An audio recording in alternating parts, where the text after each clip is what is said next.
Selamat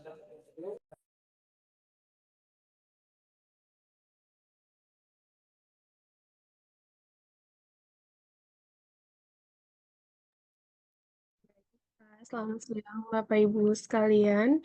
Mungkin sambil menunggu narasumber kita, boleh Bapak Ibu ramein dulu nih chat.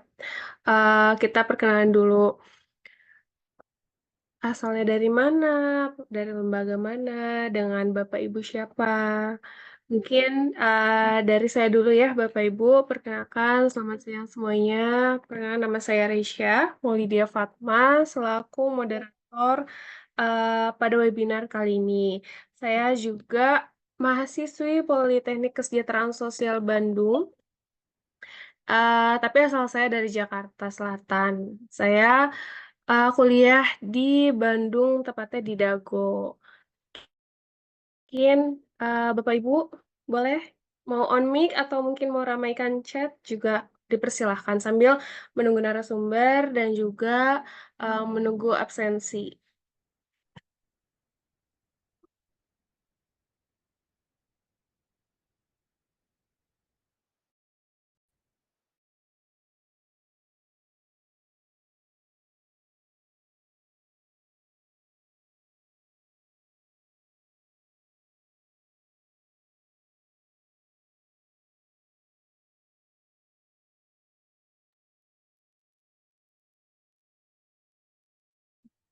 Saya lihat di kolom chat ini ada dari Bapak Erik Kuswandi dari IPSM Antapani.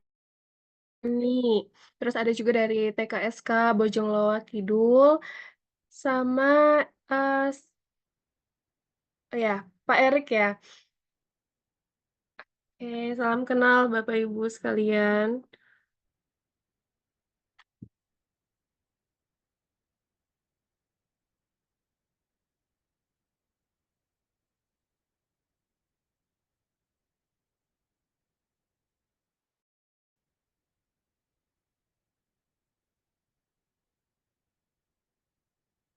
Ada Ibu Ninik Ernawati dari Dinas Sosial Kabupaten Nunukan.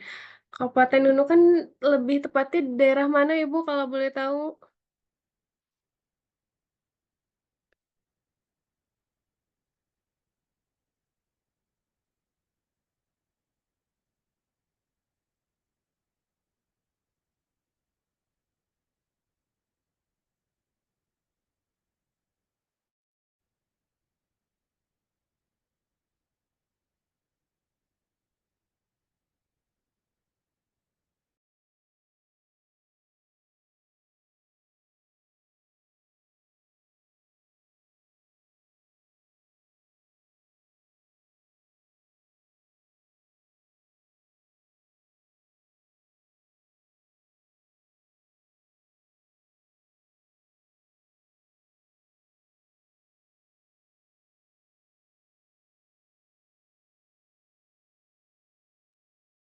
Halo, Assalamualaikum.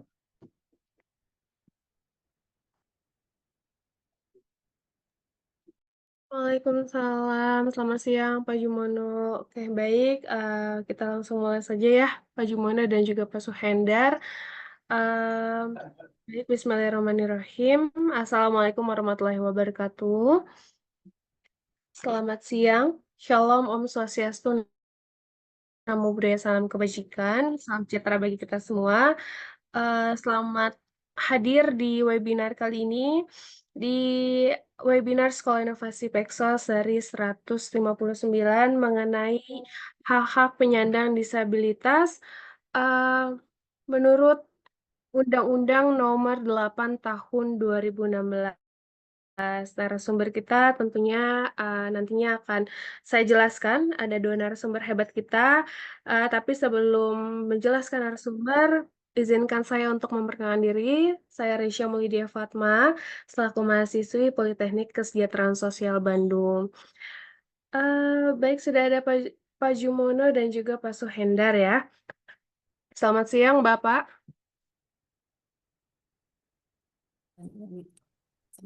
Oke, selamat siang, Mbak. Terima kasih. Assalamualaikum Oke, warahmatullahi selamat siang. wabarakatuh. Waalaikumsalam warahmatullahi wabarakatuh. Baik, izin membacakan CV dari Pak Suhendar dan juga memperkenalkan dari Pak Jumono ya. Eh, Nantinya di webinar kita hari ini ada dua narasumber kita yang hebat nantinya yang akan memberikan materi dan juga pemahaman, tapi tektokan ya Bapak ya, dengan eh, dengan peserta Bapak Ibu peserta webinar. Yang pertama itu narasumber kita ada Pak Jumono selaku Ketua PPDI. PPDI itu adalah Persatuan Penyandang Disabilitas Indonesia, Kota Bandung. Betul, Pak? Bagaimana masih di semut? Masih di mute, Pak. Mohon maaf. Mic-nya boleh dinyalakan dulu, Pak. Di paling bawah.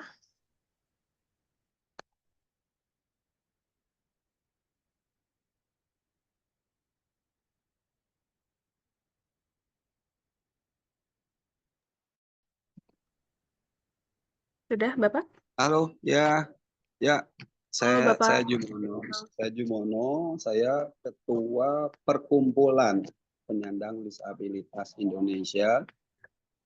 Ini udah tahu nggak sih, kok kecil kalau ini udah. Bapak, saya dengar dan mendapat informasi Bapak dulunya juga seorang atlet ya, tingkat nasional.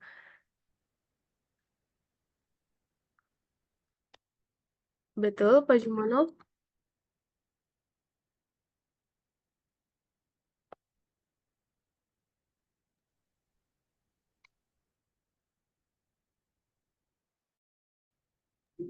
Oke. Kita, ya. Oke, yang pertama tadi ada Pak Jumono selaku Ketua Perkumpulan Penyandang Disabilitas Indonesia Kota Bandung, dan yang kedua ada Pak Suhendar selaku Wakil Ketua 3 Biro Humas Perkumpulan Penyandang Disabilitas Indonesia Jawa Barat. Selamat siang Pak Suhendar. Ya, selamat siang, Mbak. Assalamualaikum warahmatullahi wabarakatuh. Waalaikumsalam warahmatullahi wabarakatuh. Sebelumnya izin share saya screen ya Pak ya untuk membacakan CV dari Pak Suhendar.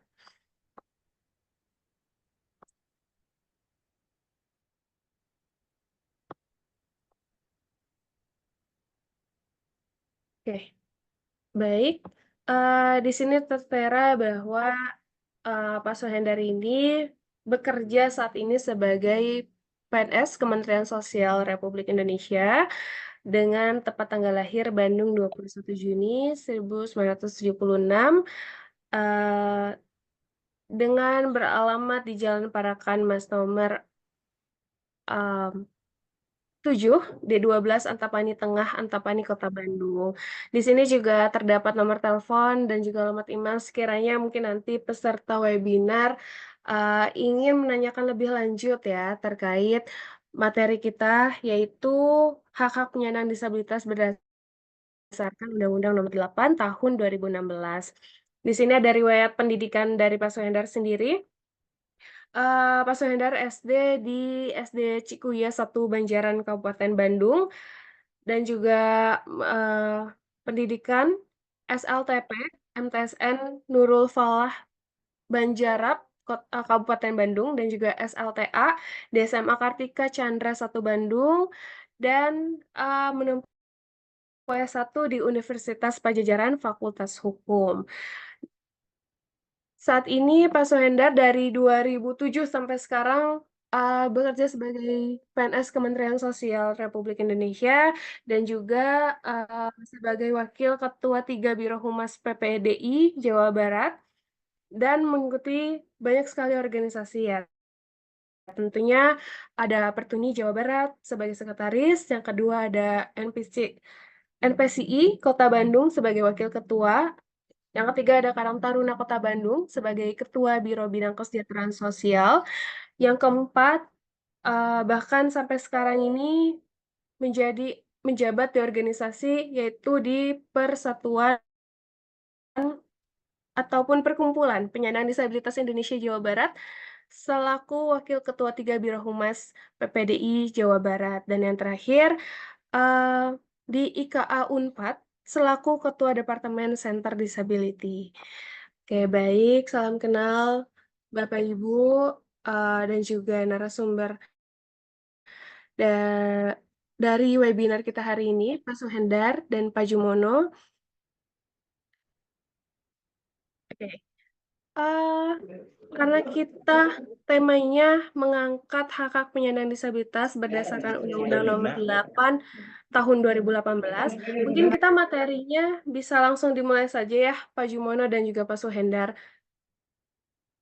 Nantinya ada 30 menit untuk Pak Jumono menjelaskan dan 30 menit untuk Pak Suhendar menjelaskan, dan nanti ada sesi tanya jawab selama 50 menit. Baru nanti terakhir 10 menit untuk penutupan dan dokumentasi. Oke, boleh Pak Jumono dipersilahkan. Mungkin kita tektokan saja ya, Pak Jumono.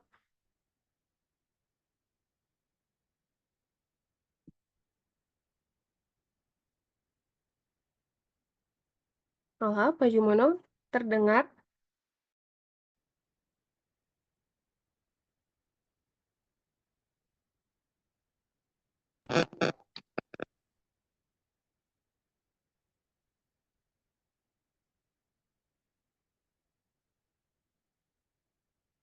Bapak, terdengar? Bisa on mic?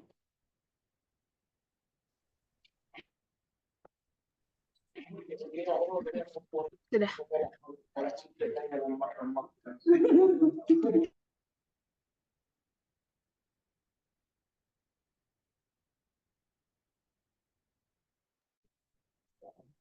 Halo, Halo, selamat siang Pak Jumono. Sudah, siap, Pak?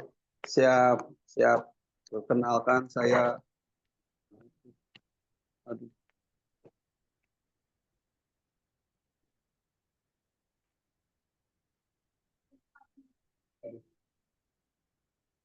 Mungkin kalau di saya suaranya kurang jelas, Bapak mohon maaf. jelas nggak sekarang? Jelas nggak? Teteh, Masih ada kresek-kresek, Pak. waduh, gimana ya? Mungkin sinyal Sekarang, atau... sekarang, Ya, sudah jelas, Pak. siap, siap. Bisa ya? Ya, Bisa ya? bisa Ya, mulai, Pak. ya. Perkenalkan, saya Jumono. Saya kebetulan sekarang sebagai Ketua PPDI (Perkumpulan Penyandang Disabilitas Indonesia) di Kota Bandung sampai 2029 gitu. Dan saya juga pernah menjadi atlet voli duduk di National Paralympic Committee Indonesia NPCI Jawa Barat. Tahun 2016 saya waktu itu dapat medali emas untuk tim voli duduk NPCI Jawa Barat. Dan untuk di Kota Bandung sendiri, alhamdulillah sudah ada peraturan daerah Kota Bandung nomor 15 tahun 2019 tentang perlindungan dan pemenuhan hak penyandang disabilitas gitu. Di mana sebelumnya juga di tahun 2009 itu sudah ada peraturan daerah yang mengatur tentang pelindungan kesejahteraan penyandang cacat. Waktu itu Perda di tahun 2009. Kemudian karena ada Undang-Undang 8 2016 sehingga kami dari teman-teman di Kota Bandung harus mengikuti Undang-Undang 8 2016 yang lebih menekankan kepada hak penyandang disabilitas, di mana kita tahu bahwa Undang-Undang 43 tahun 97 lebih banyak kepada pemenuhan charity atau berupa belas kasihan lah waktu itu di Undang-Undang 97. Sehingga adanya Undang-Undang 8 2016 ini sungguh sangat menggembirakan buat kita semua para penyandang disabilitas. Tinggal turunannya melalui provinsi dan kota membuat peraturan daerah tentang hak-hak penyandang disabilitas ini. Di Kota Bandung sendiri, alhamdulillah dengan walaupun banyak organisasi disabilitas yang ada di Kota Bandung ini, kurang lebih ada sekitar 30 organisasi disabilitas sekarang ini. Ini sungguh cukup banyak dan ini membuat kekuatan bagi kami para penyandang disabilitas untuk terus memperjuangkan hak-hak penyandang disabilitas di Kota Bandung ini. Dan alhamdulillah Undang-Undang 15 tahun 2019 juga waktu persiapannya didukung oleh teman-teman di DPRD Kota Bandung waktu itu. Bahkan kita difasilitasi untuk mempergunakan ruang-ruang rapat yang ada di DPRD Kota Bandung dalam rangka pembahasan perda tersebut gitu. Dalam rancangannya kita difasilitasi oleh teman-teman DPRD Kota Bandung untuk mempergunakan ruangan-ruangan yang bisa dipakai gitu, karena ya organisasi disabilitas ini ya belum mumpuni lah untuk tempat-tempat bisa berkumpul para organisasinya untuk di tempat masing-masing gitu, sehingga ketika ada pertemuan yang cukup besar difasilitasi oleh DPRD Kota Bandung. Dan perda ini pun di Kota Bandung ini adalah inisiatif DPRD Kota Bandung, bukan merupakan inisiatif pemerintah Kota Bandung. Sehingga ya dengan dukungan dari DPRD ini cukup membuat waktu persiapan dan segala macam sampai ke pengesahannya pun cukup tidak memakan waktu lama gitu. Ini yang membuat kita juga respect dengan responnya teman-teman di DPRD Kota Bandung.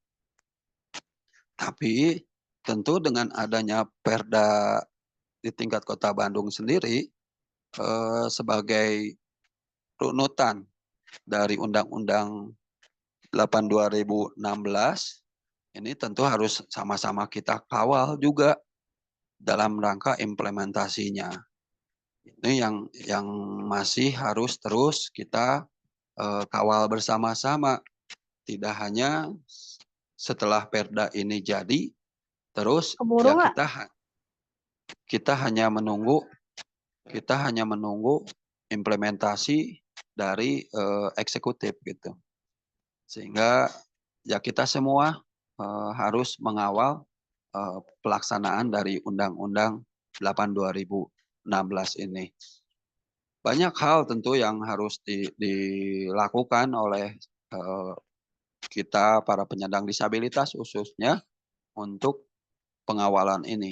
Bagaimana 23 hak yang ada di Undang-Undang 2016 ini, 23 hak tersebut kita harus coba mengawal dan memberikan informasi kepada pemerintah khususnya di 23 bidang tentunya dalam rangka pelaksanaannya. Gitu. Ini yang sama-sama harus kita kawal, karena seperti yang saya tahu gitu ya, di kegiatan pemenuhan hak penyandang disabilitas ini yang bagus atau yang dinas yang membuat program dan anggaran yang cukup bagus untuk penyandang disabilitas ini saya lihat baru bidang keolahragaan melalui Dinas Pemuda dan Olahraga. Sehingga dinas-dinas yang lainnya kita berharap juga di setiap tahunnya tentu membuat perencanaan, penganggaran untuk peningkatan hak penyandang disabilitas. Contoh satu barangkali persoalan yang paling sering kita harus hadapi adalah dengan ketika sakit di puskesmas. Puskesmas banyak yang belum aksesibel untuk khususnya teman-teman para pemakai kursi roda atau teman-teman netra juga dan teman-teman yang lainnya masih banyak berkesulitan ketika harus ke puskesmas gitu. Ini yang membuat masih berkesulitan di bidang kesehatan. Kemudian di bidang ketenaga kerjaan masih banyak juga perusahaan-perusahaan ataupun badan usaha milik daerah yang belum memberikan kuota kepada penyandang disabilitas ini untuk bisa bekerja sesuai dengan kemampuannya gitu. Kemudian hal yang lainnya yang harus terus juga sama-sama kita perjuangkan tentunya. Kemudian di persoalan sosialisasi juga, sosialisasi di tengah-tengah masyarakat ini masih banyak masyarakat yang menganggap bahwa penyandang disabilitas ini tidak berkemampuan gitu. Sehingga butuh dukungan dari pemerintah paling bawah di tingkat RW, kelurahan, kecamatan untuk juga melibatkan para penyandang disabilitas ini dalam kegiatan-kegiatan atau program-program di tingkat yang paling bawah. Sampai barangkali di tingkat kecamatan itu harus ada keterlibatan para penyandang disabilitas. Dan seperti ketika ada musyawarah rencana pembangunan di tingkat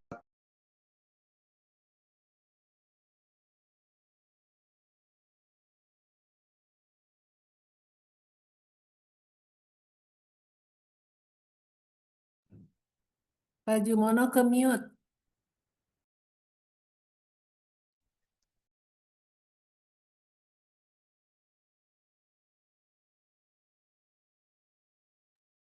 Bapak, mohon maaf. Ya, sudah. Boleh dilanjut, Pak? ya. Jadi teman-teman disabilitas ini di tingkat kecamatan tidak pernah diundang untuk bisa menyuarakan aspirasinya di tingkat kecamatan untuk tingkat kecamatan membawa di tingkat kota atau kabupaten. Sehingga suara-suaranya atau harapan-harapannya tidak terdengarkan oleh para pengambil keputusan di tingkat kecamatan. Di mana kita ketahui bahwa Musrenbang di tingkat kecamatan ini menentukan program-program yang akan dilakukan di lingkungan di tingkat kecamatan. Harapannya tentu ada informasi atau undangan kepada para penyandang disabilitas di tingkat kecamatan untuk bisa diundang di dalam Musrenbang gitu. Yang selama ini tidak pernah kedengaran undangan-undangan ataupun suara-suara dari disabilitas ini, sehingga di tingkat kota atau kabupaten kurang adanya program-program untuk para penyandang disabilitas. Kemudian hal yang lainnya tentu sosialisasi baik melalui media atau kegiatan-kegiatan yang melibatkan penyandang disabilitas ini harus masif terus diinformasikan, termasuk juga prestasi-prestasinya, kemampuan-kemampuan para penyandang disabilitas yang memang mereka bisa berprestasi gitu. Contoh mungkin Pak Suhendar. Pak Suhendar bisa bekerja dan mampu melaksanakan pekerjaannya gitu. Dan teman-teman yang lain juga ketika diberikan penempatan kerja sesuai dengan kemampuannya, mereka bisa mampu. Tinggal bagaimana di persoalan tenaga kerja ini ada kuota, ada tempat buat penyandang disabilitas bisa bekerja di instansi atau lembaga masing-masing. Gitu. Ini kemudian hal yang lainnya dalam undang-undang juga ada persoalan tentang bagaimana pembentukan Komisi Nasional Disabilitas di tingkat kota kabupaten. Walaupun sudah ada peraturan daerahnya seperti di Kota Bandung, tetapi ini sepertinya kurang direspon oleh pemerintah untuk membentuk lembaga itu tingkat kota, khususnya di Kota Bandung. Padahal dengan setelah adanya Komnas Disabilitas di tingkat nasional, kita berharap juga terbentuk Komnas Disabilitas di tingkat provinsi maupun di tingkat kota kabupaten untuk menjembatani persoalan ataupun harapan-harapan disabilitas ini semakin lebih memberikan gaungnya di kota tersebut gitu. Untuk memberikan juga masukan-masukan pengawasan bagaimana keberpihakan dari pemerintah terhadap persoalan-persoalan disabilitas itu sendiri yang harus sama-sama kita perjuangkan juga. Kemudian juga saya selaku narasumber tetap di RRI Bandung sejak tahun 2009 sampai sekarang ini. Tapi saya berharap bahwa setiap media atau media radio, media TV juga memberikan ruang kepada para penyandang disabilitas ini punya programnya. Gitu. Kalau seperti di RRI 1 minggu 1 kali, cuma 1 jam. Kemudian radio yang lainnya juga dalam rangka sosialisasi, informasi. Ini harusnya ada juga gitu. Media-media yang lainnya memberikan ruang kepada para penyandang disabilitas untuk memberikan menyuarakan hak-haknya. Yang saya tahu sih bahwa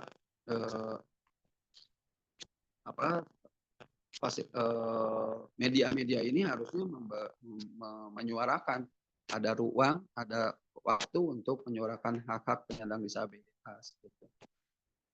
Itu barangkali yang terus kami teman-teman di Kota Bandung ini menyampaikan hak-haknya. Walaupun akhirnya di tahun 2021 pemerintah Kota Bandung baru mengeluarkan peraturan wali kota tentang rumah ibadah yang harus ramah kepada penyandang disabilitas. Gitu.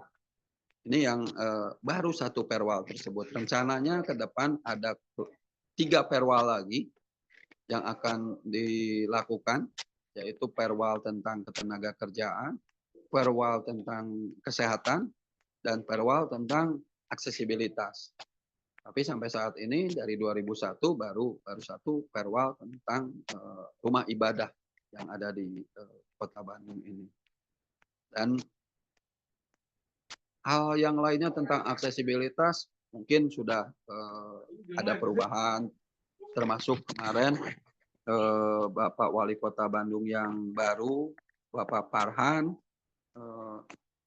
akan merenovasi sarana-sarana yang tidak aksesibel, gitu. Tidak aksesibel, tidak memberikan kenyamanan, keamanan buat para penyandang disabilitas. Yang saya tahu rencana di lapangan Tegalega termasuk kolam renangnya yang ada di sana akan difasilitasi untuk siapapun orangnya, termasuk para penyandang disabilitas ini, bisa menikmati fasilitas-fasilitas yang fasilitas publik yang harus ramah pada para penyandang disabilitas. Dulu di tahun 2017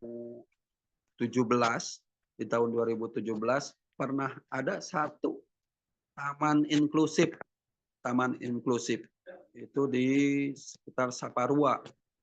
Nah, cuma ya pengawasan pengelolaan dari taman tersebut memang sangat kurang setelah di taman tersebut dinyatakan sebagai taman inklusif. Sampai sekarang banyak yang akhirnya terbengkalai setelah program dibuat, tapi pengawasan dan pengawalan dari kegiatan tersebut sangat kurang.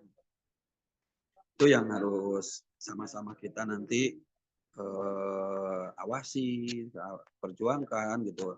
Termasuk hal-hal yang lainnya untuk kemajuan hak-hak para penyandang disabilitas yang khususnya yang ada di Kota Bandung sebagai kota jasa.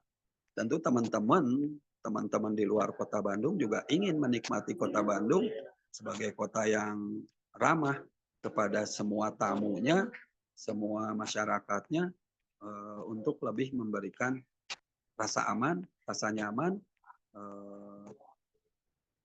menikmati Kota Bandung yang katanya sebagai kota jasa yang ramah terhadap semua tamunya, semua warganya tentunya.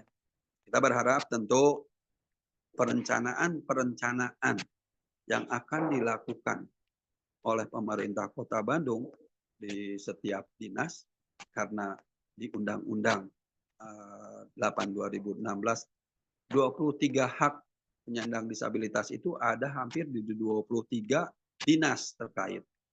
Harusnya dinas-dinas tersebut membuat rencana kegiatan, rencana program, rencana keuangannya untuk disampaikan kepada pemerintah Kota Bandung, yang tentu pemerintah Kota Bandung juga akan mendukung termasuk Dewan ketika dinas-dinas ini membuat program perencanaan di masing-masing dinas untuk peningkatan hak-hak penyandang disabilitas khususnya yang ada di Kota Bandung.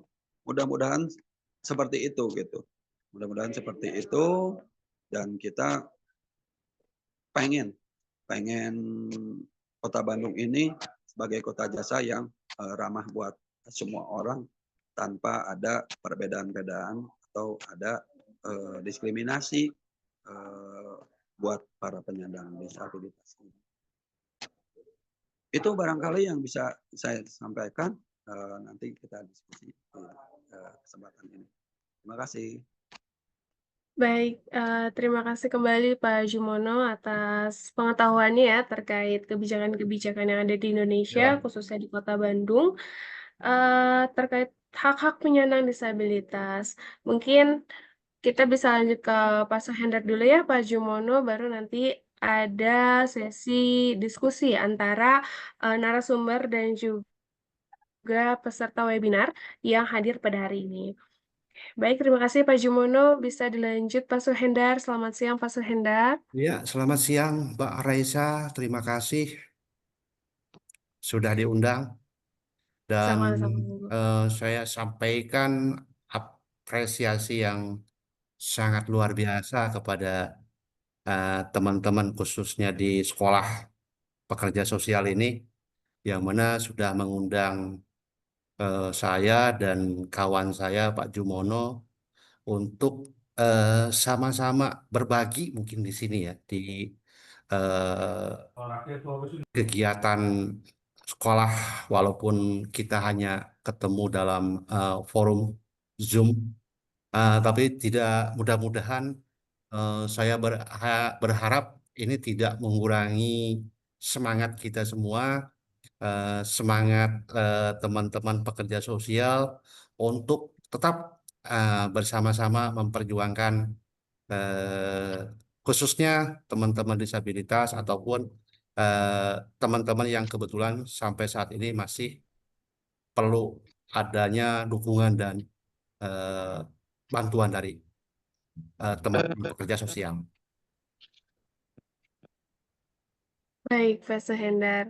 Mungkin tadi Pak Suhendar izin, tadi juga Pak Jumono lebih membahas mengenai kebijakan. Mungkin Pak Suhendar, saya juga ingin memperdalam di bagian pengalaman Pak Suhendar ya. Mungkin pengalaman waktu jadi seleksi KPU Kota Bandung atau pengalaman saat menjadi tim perumus Bupati Majalengka dan Ciamis. Mungkin boleh pertama Pak Suhendar, bagaimana sih pengalaman Pak Suhendar sewaktu Pak Suhendar itu menjadi tim seleksi KPU Kota Bandung atau Komisi Pemilihan Umum di Kota Bandung? Baik, terima kasih Mbak Risa dan sahabat-sahabat pekerja sosial di seluruh Indonesia, bahwa ketertarikan saya pada saat menjadi panitia seleksi eh, KPU Kota Bandung karena terprovokasi dengan Undang-Undang Nomor 8 Tahun 2016, khususnya pasal 13 ya, dan pasal 75 kalau tidak salah, di mana di situ ada hak politik yang seyogyanya melekat dan diberikan kepada teman-teman disabilitas. Nah, kemudian berangkat dari eh, undang-undang tersebut, akhirnya saya coba untuk mengajukan lamaran kepada KPU pusat bahwa saya berharap untuk jadi mengajukan permohonan untuk jadi panitia seleksi dengan tujuan bahwa pada saat dilakukan seleksi, teman-teman KPU nantinya itu bisa memperjuangkan hak-hak politik teman-teman disabilitas. Seperti halnya bagaimana ketika teman-teman disabilitas itu mendapatkan informasi, kemudian memberikan suaranya dengan tanpa ada paksaan ataupun tanpa adanya hambatan. Kemudian bagaimana caranya sarana-sarana akses sarana-sarana pemilu itu bisa diberikan dengan aksesibel dan tanpa adanya diskriminasi. Nah, kemudian alhamdulillah waktu itu mungkin saya panitia seleksi pertama ya yang kebetulan masuk tim dan sebagai seorang disabilitas. Dan kemudian alhamdulillah pada endingnya ketika kita melakukan seleksi kepada para calon komisioner KPU baik di Kota Bandung, kemudian Kota Bogor dan Kabupaten Bogor, itu mereka punya komitmen yang sama. Mereka akan bagaimana caranya memprioritaskan hak-hak disabilitas sesuai dengan Undang-Undang Nomor 8 Tahun 2016 khususnya dalam proses penyaluran suara. Itu yang pertama. Kemudian yang kedua terkait kenapa saya tertarik untuk menjadi tim perumus baik itu di tingkat Jawa Barat, kemudian kota, kabupaten di beberapa wilayah. Ini karena saya pikir hajat demokrasi pada saat itu eh, harus kita dukung dengan sepenuh hati dan bagaimana caranya kita tidak hanya sebatas sebagai subjek, tapi maaf, tidak hanya sebatas sebagai objek, tapi kita berposisi sebagai subjek, di mana semua kandidat bisa memiliki kepedulian dan memiliki rasa eh, apa istilahnya ya, ya rasa peduli terhadap teman-teman difabel sehingga mereka mendapatkan prioritas dan hak-haknya untuk menjalani hidup sebagai warga negara dan sebagai warga masyarakat. Itu sih yang tujuan paling penting dalam kenapa saya tertarik dengan eh, untuk ikut serta dalam proses pemilihan eh, ketua KPU ataupun pemilihan gubernur dan wali kota serta bupati di Provinsi Jawa Barat. Itu Mbak. Oke, baik. Terima kasih Pak Suhendar.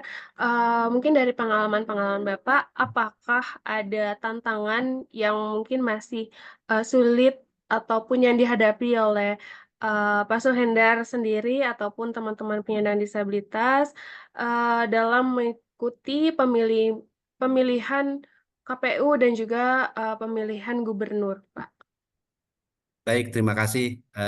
Setiap keinginan pasti ada hambatan. Setiap perjalanan pasti akan ada sandungan. Seperti itulah kurang lebih. Dalam prosesnya, mungkin karena sebagai kaum disabilitas, saya sendiri, kalau dari segi tantangan awal itu pasti ada.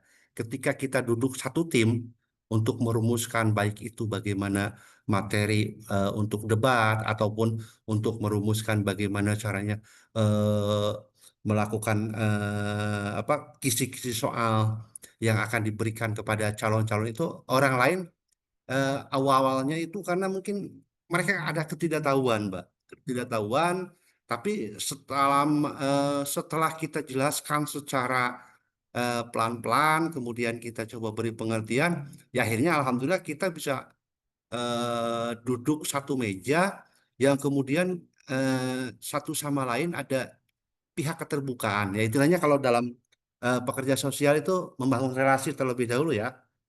Sehingga ketika itu terbangun ya akhirnya kita ada rasa saling pengertian dan saling memahami satu sama lain. Kekurangan saya di sini, tapi mereka juga punya kekurangan di sini. Yang akhirnya kita duduk bersama-sama untuk merumuskan berbagai persoalan yang nantinya akan dijadikan bahan materi pada saat diskusi dan tanya jawab di beberapa media. Itu, Mbak.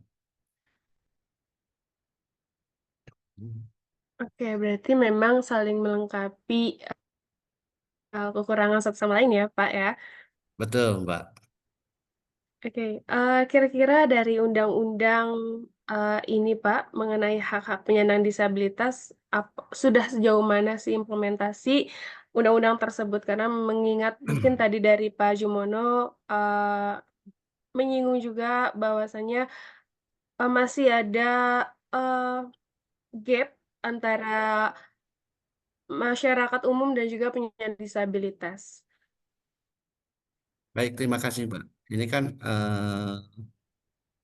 lahirnya Undang-Undang Nomor 8 Tahun 2016 ini merupakan satu komitmen bersama antara pihak pemerintah dan masyarakat serta di dalamnya itu adalah difabel untuk memberikan upaya perlindungan terhadap teman-teman disabilitas.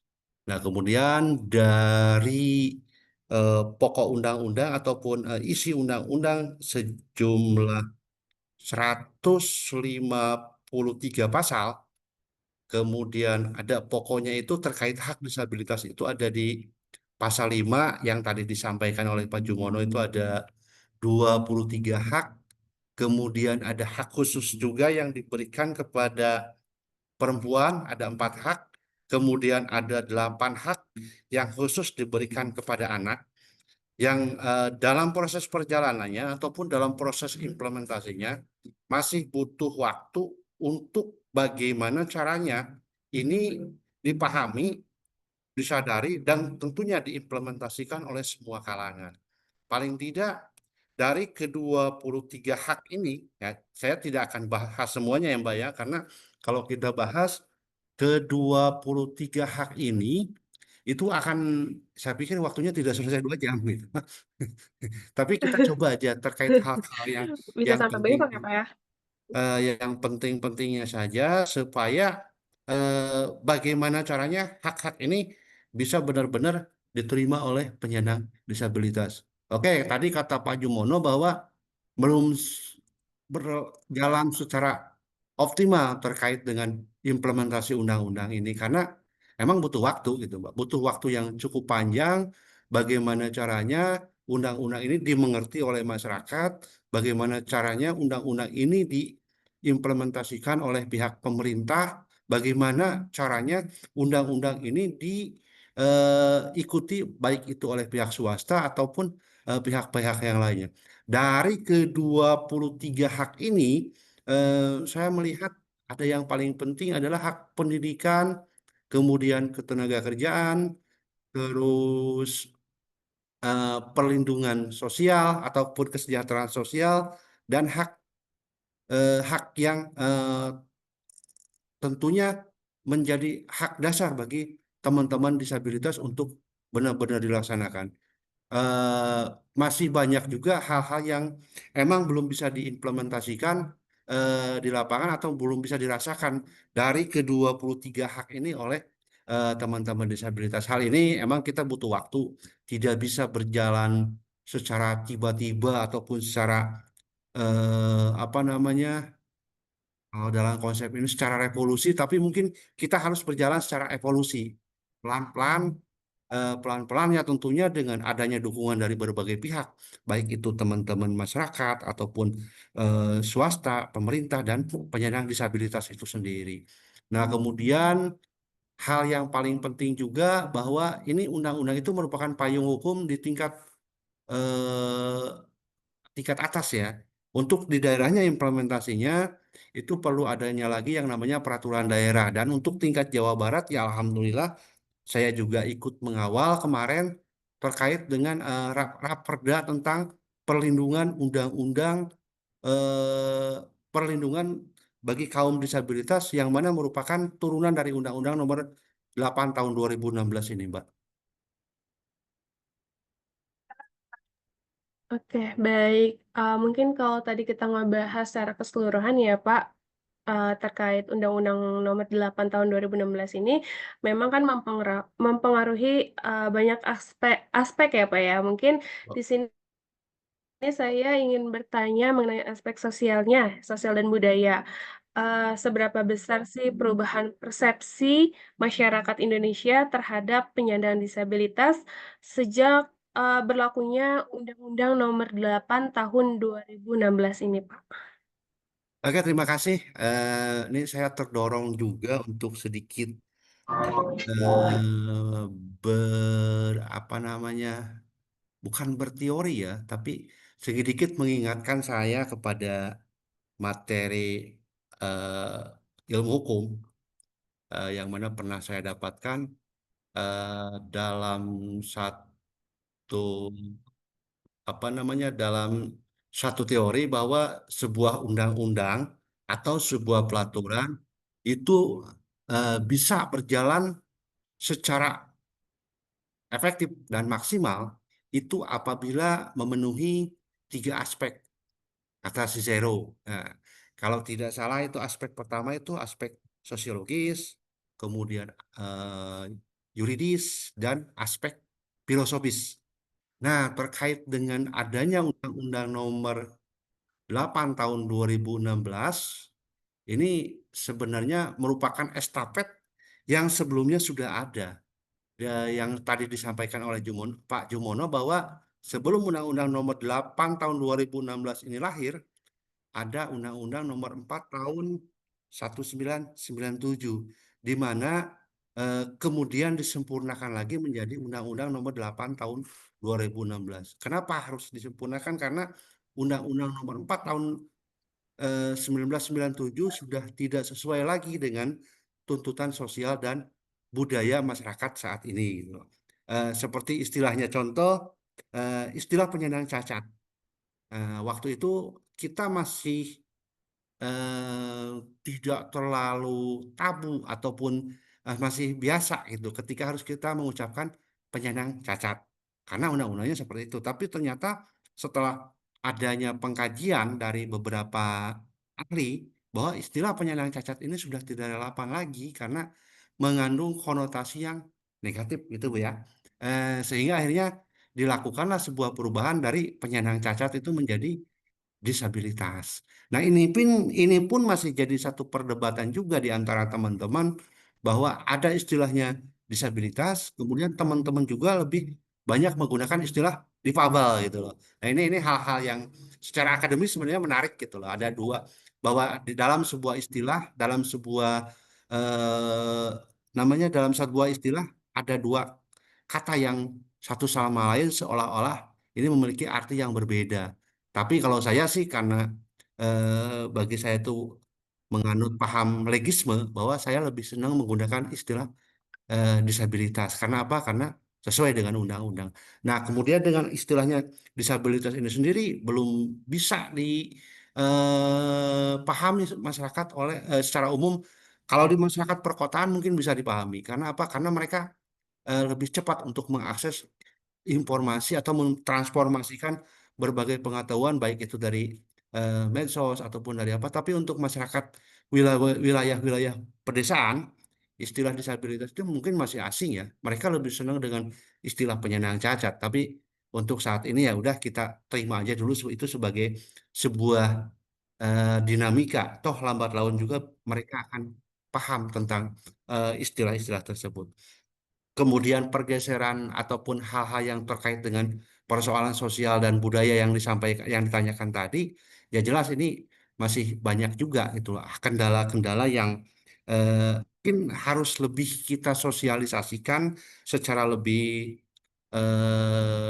lebih maksimal kepada masyarakat sehingga mereka menjadi tahu terkait dengan hak-hak penyandang disabilitas. Seperti contoh di pasal 5 ada hak untuk mendapatkan pekerjaan untuk pemerintah, baik itu di pemerintah ataupun swasta.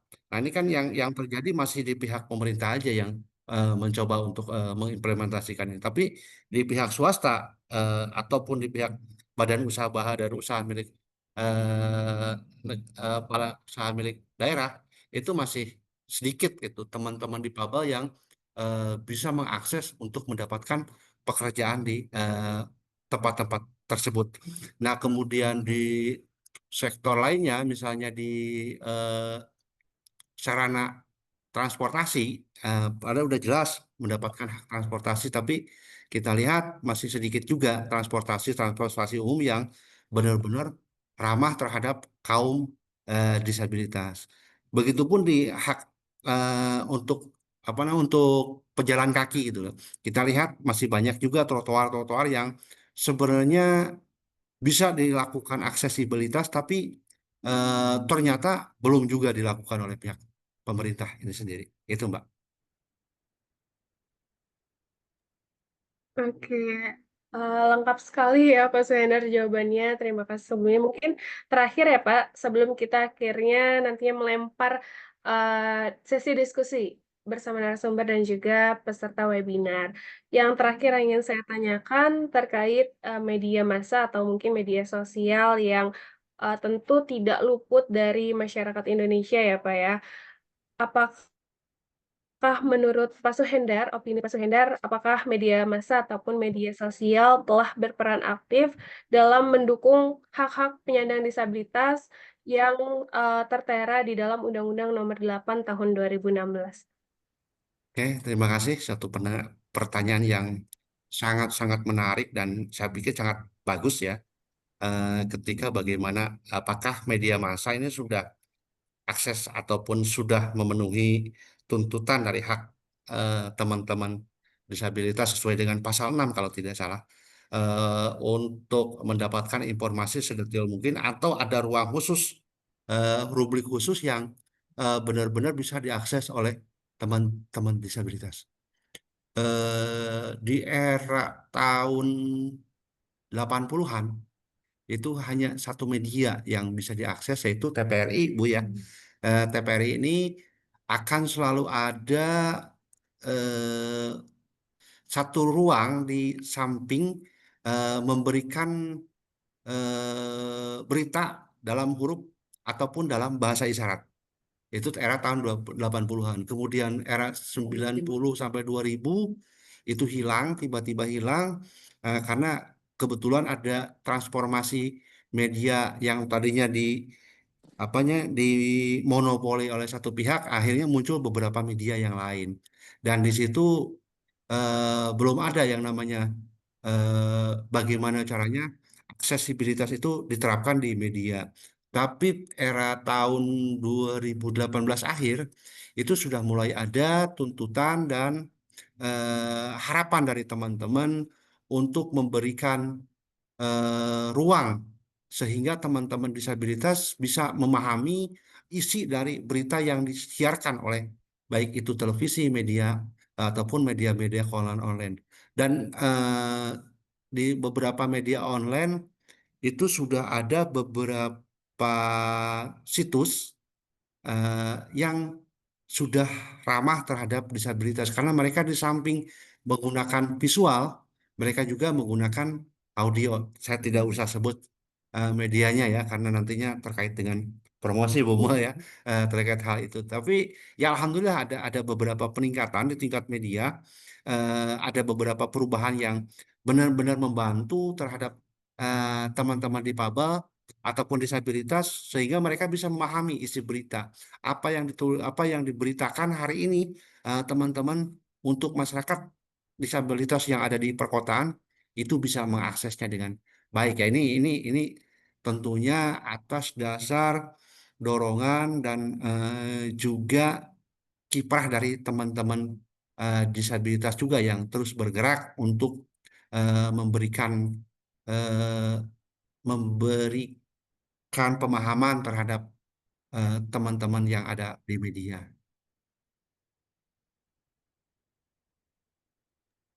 Oke, baik. Terima kasih Pak Suhendar. Betul sekali Pak, karena memang melihat di era yang sekarang sudah banyak sekali yang memang media sosial yang mendukung penyandang disabilitas, baik itu visual ataupun visual audio juga. Mungkin karena tadi sudah pemaparan ataupun materi yang telah disampaikan sudah tersampaikan oleh Pak Jumono dan juga Pak Suhendar. Kita buka sesi diskusi ya Pak, selama 50 menit. Boleh Bapak Ibu yang ingin bertanya atau berdiskusi kepada Pak Jumono dan juga Pak Suhendar dipersilahkan. Bisa raise hand ataupun di komentar bisa, nanti akan saya bacakan.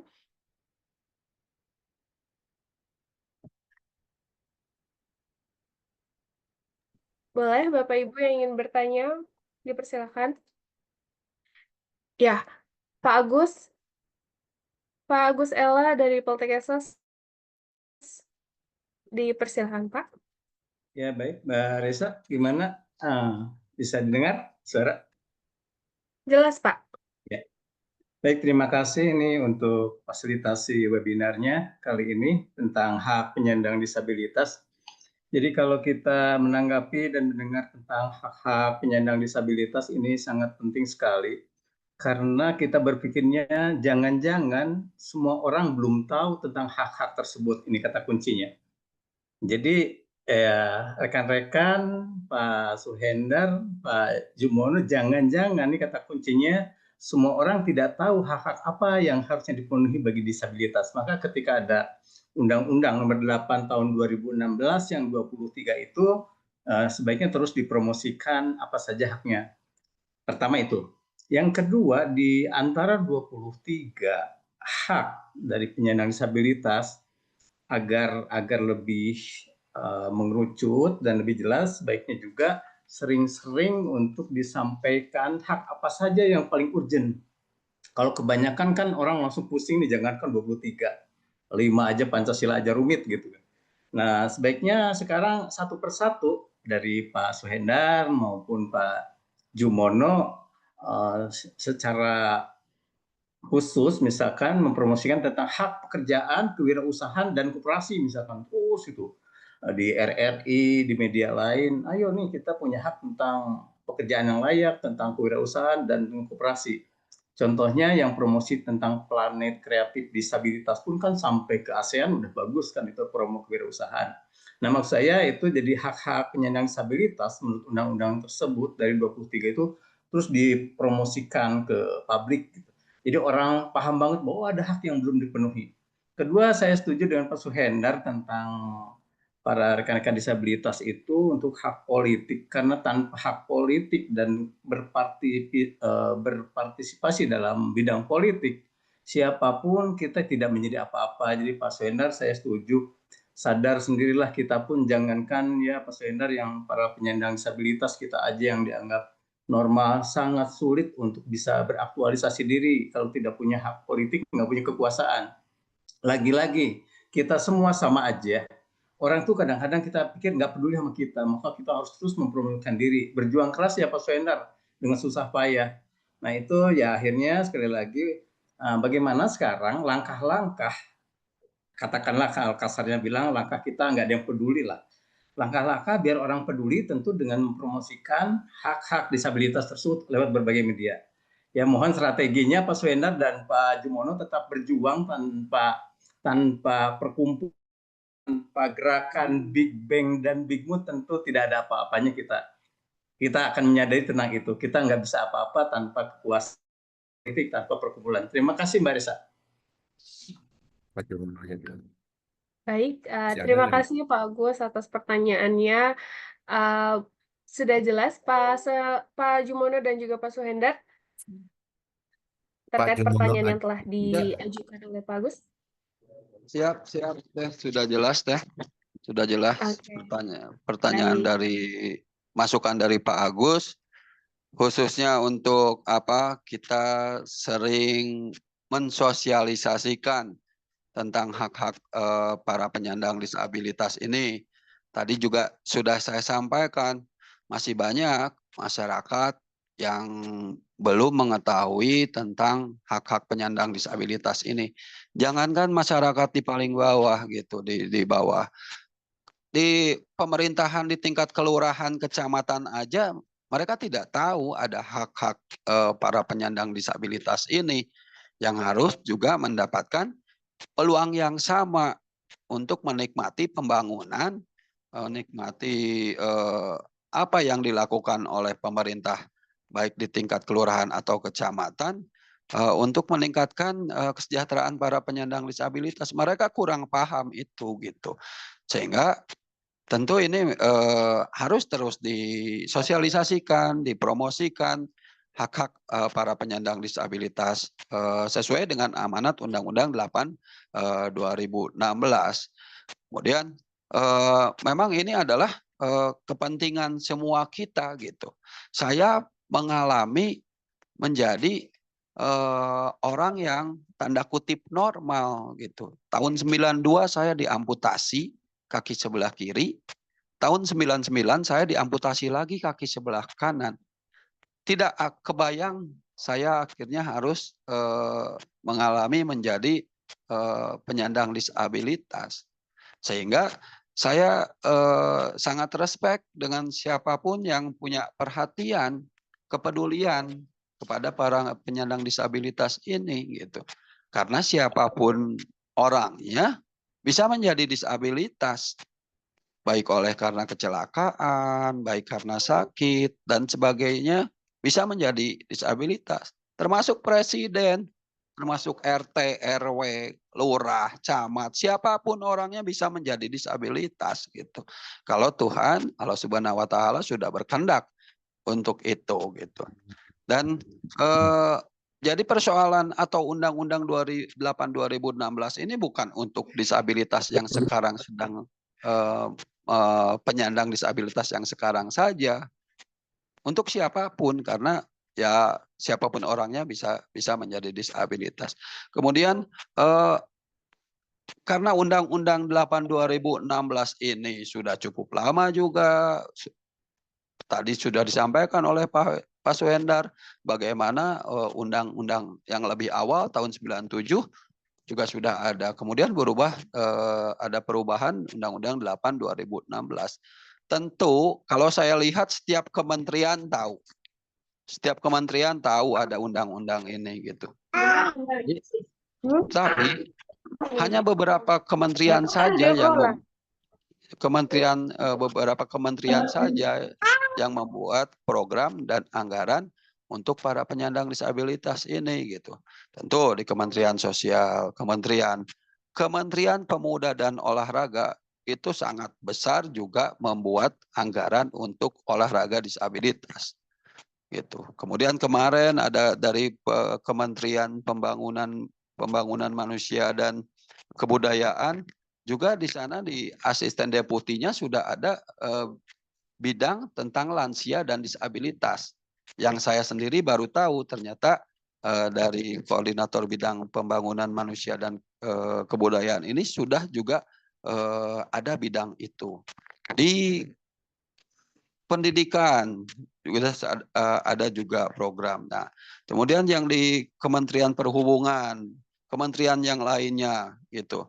Ini harusnya juga membuat rencana-rencana program untuk pengembangan hak-hak penyandang disabilitas. Sehingga kami ketika di daerah-daerah ini, kementerian-kementerian ini bisa membuat peraturan keputusan menteri atau apa yang bisa ditindaklanjuti di tingkat provinsi atau tingkat kota kabupaten gitu.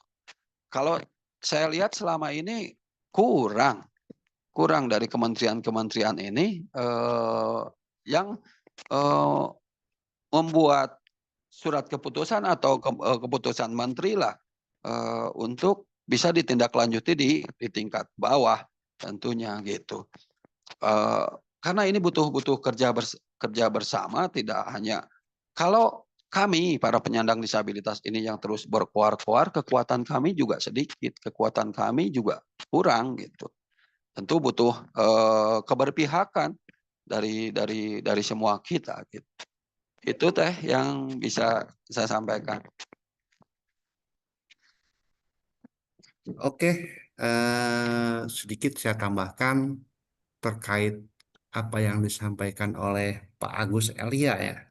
Ini menarik kan, ya? Jangan-jangan gitu loh. Kata jangan-jangan ini bikin saya benar-benar terprovokasi dan jangan-jangan juga saya gitu hanya sekedar bicara tanpa berbuat apa-apa. Kemudian jangan-jangan juga kita sebenarnya bukan pelaku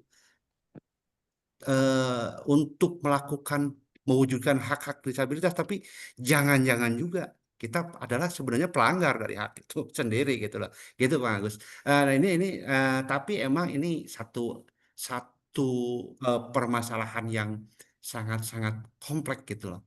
Eh, Tidak hanya sekedar pemangku kebijakan yang harus bagaimana caranya mengimplementasikan undang-undang, tapi harus ada dukungan dari semua sektor, harus ada kesadaran bersama tentang bagaimana caranya bahwa disabilitas itu benar-benar bisa mandiri di negara ini.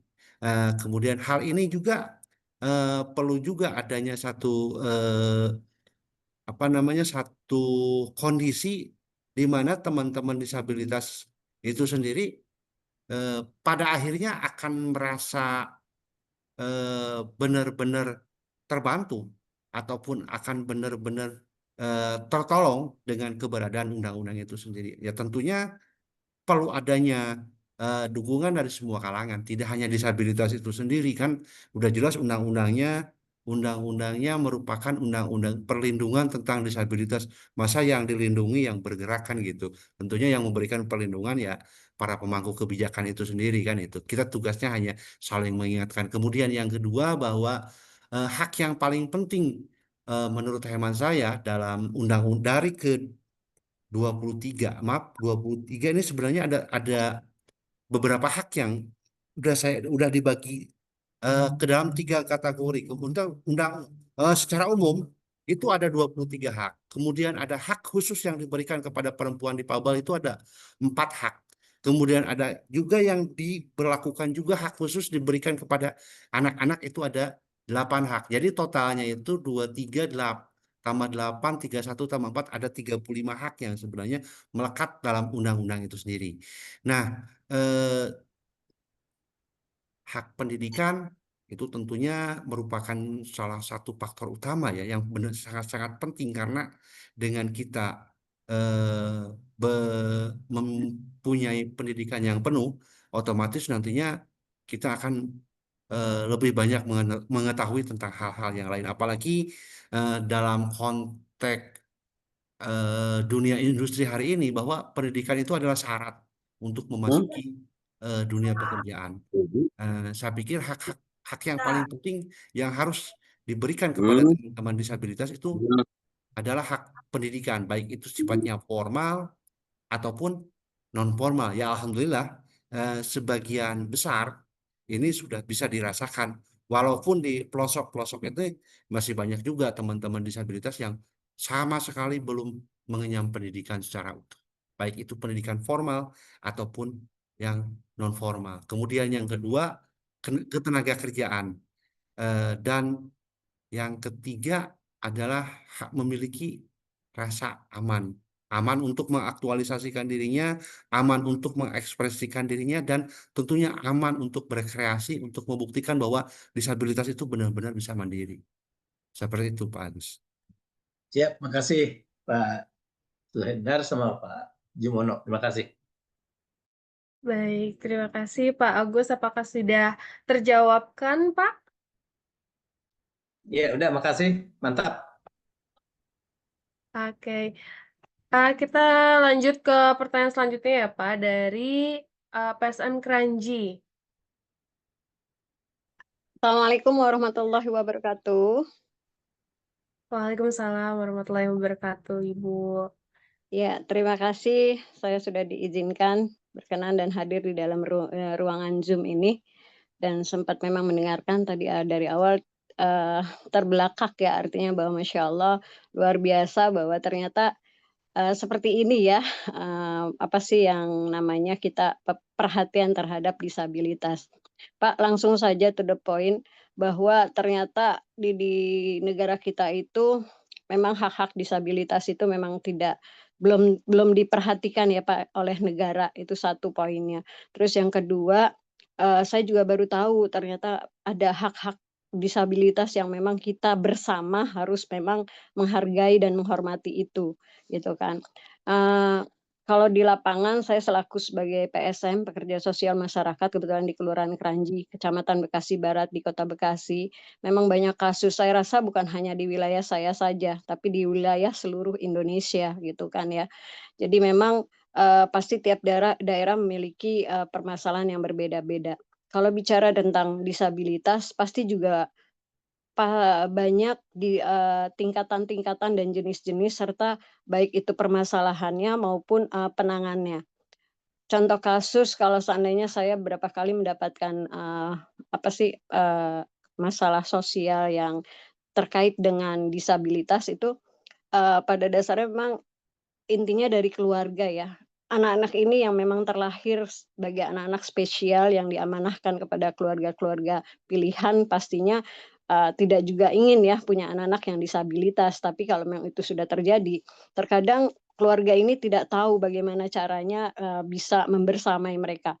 Kalau dari keluarga yang mampu mungkin sudah terjamin mereka ya, anak-anak mereka bisa berkembang, bisa lebih baik gitu. Tapi kalau yang masalah ekonomi dan sosial itu memang dari keluarga yang tidak mampu, itu luar biasa dampaknya.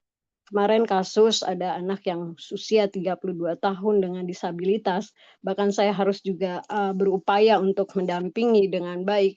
Pada akhirnya tidak ada solusi, Pak. Gitu, baik dari wilayah maupun dari negara gitu kan. Sampai akhirnya anak ini ya kembalikan ke keluarga dan saya juga nggak paham nih seperti apa berikutnya nanti di keluarga. Juga ada kepala keluarga yang tadinya tadi seperti yang tadi pemateri bilang bahwa disabilitas itu tidak terjadi pada kita aja, ada suatu saatnya kepala keluarga menjadi cacat ibaratnya, disabel gitu kan ya, disabilitas menjadi kategori disabilitas. Akhirnya dia tidak bisa mencari nafkah untuk keluarga dan itu kembali lagi mereka. Alhamdulillahnya di sisi pendidikan sekolah-sekolah kita sudah menampung ya, artinya mereka ada jalur khusus disabilitas, bahkan sampai ke tingkat kampus ya, itu juga ada, tapi minim masih memang. Tapi kalau anak-anak yang bisa lewati dari masa ujiannya, mungkin bisa melanjutkan. Tapi bagaimana dengan anak-anak yang tadi dari keluarga tidak mampu dan tidak bisa melanjutkan hidupnya dengan baik, seperti apa? Gitu kan. Itu satu berikutnya lagi yang saya ingin tanyakan, ayolah Pak, tolong dibantu karena di lapangan, di masyarakat itu banyak banget gitu. Dan satu lagi PR, ini untuk anak-anak sekolah, untuk anak-anak disabilitas itu biayanya cukup tinggi Pak. Nggak ada tuh yang namanya, waktu itu pernah sempat datang ke saya juga minta bantuan anak yang ingin sekolah, tapi kalau sekolah untuk yang bisa sekolah disabilitas yang untuk biaya murah atau gratis itu tidak ada gitu kan. Jadi mereka harus mengeluarkan biaya yang cukup tinggi. Pada akhirnya mereka nggak bisa lagi menyekolahkan anak-anaknya itu. Gitu. Nah, mohon ini Pak jadi perhatian baik yang memang yang punya apa ya tupoksinya untuk ini bisa diurai Pak permasalahan-permasalahan dari sisi kebutuhan, bukan haknya dan juga permasalahan sosial, ekonomi dan segalanya untuk anak-anak disabilitas. Mungkin itu yang ingin saya sampaikan. Terima kasih.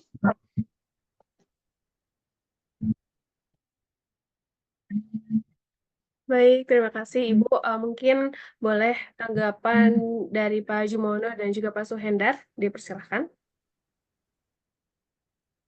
Ya, terima kasih Mbak dari yang dari PSM di Kranji. Tentu benar di Kranji berbeda dengan yang ada permasalahannya dengan yang ada di Kota Bandung. Di Kota Bandung berbeda juga dengan permasalahannya dengan teman-teman yang ada di wilayah-wilayah di daerah, apalagi yang mereka tinggal di pedesaan-pedesaan.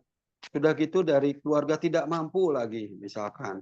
Ini bukan mereka tidak mau sekolah gitu. Tetapi untuk bisa bersekolah saja kan sangat sulit. Sekolahnya jauh. Kemudian butuh transportasi, butuh dukungan, butuh biaya. Ini yang harus mendapatkan perhatian karena pendidikan itu wajib.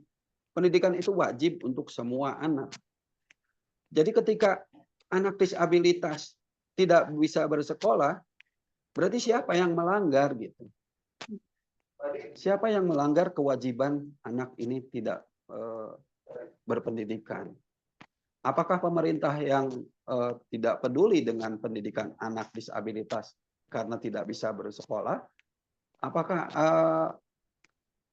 Apakah keluarganya yang memang tidak mampu atau keterbatasan fisik atau keterbatasan kemampuan dari disabilitas itu sendiri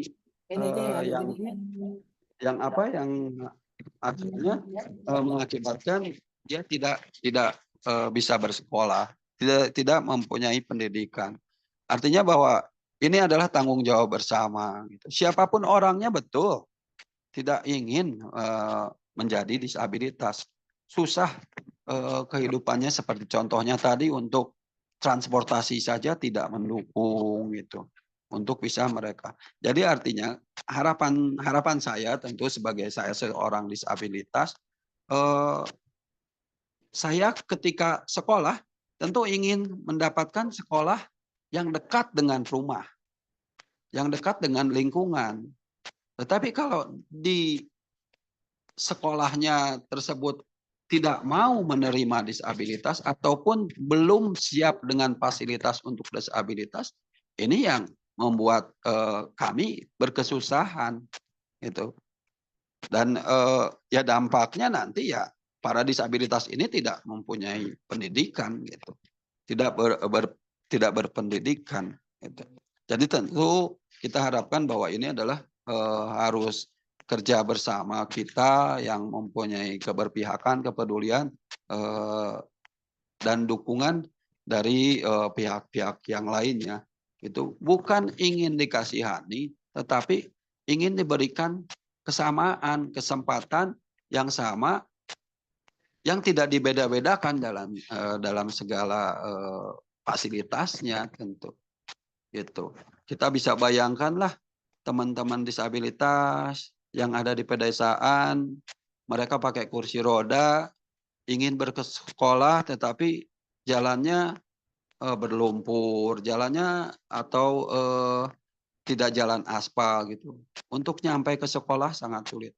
Dan tadi disampaikan juga oleh Pak Hendar, saya juga sangat mengalami bagaimana kehidupan kami ini harus 2 kali lebih kuat dari yang non-disabilitas. Tadi bagaimana lingkungan masih banyak yang belum memberikan apresiasi terhadap kehidupan kami. Malah ya gitu, lingkungan tidak melibatkan kami, jadi kadang menjadi bahan ejekan lah gitu di lingkungan sendiri. Sehingga keluarga-keluarga para penyandang disabilitas ini ya termasuk para penyandang disabilitasnya harus kuat, harus lebih kuat dari keluarga-keluarga yang non disabilitas tentunya. Kita berharap tentu para penyandang disabilitas ini khususnya di bidang pendidikan dapat mengenyam pendidikan dan dapat memilih sekolah mana yang mereka inginkan. Sekolah mana yang mereka mampu.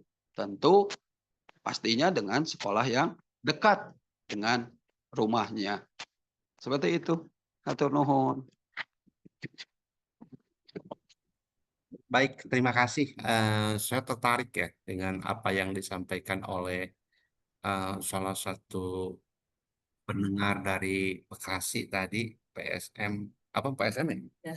PSM Bekasi.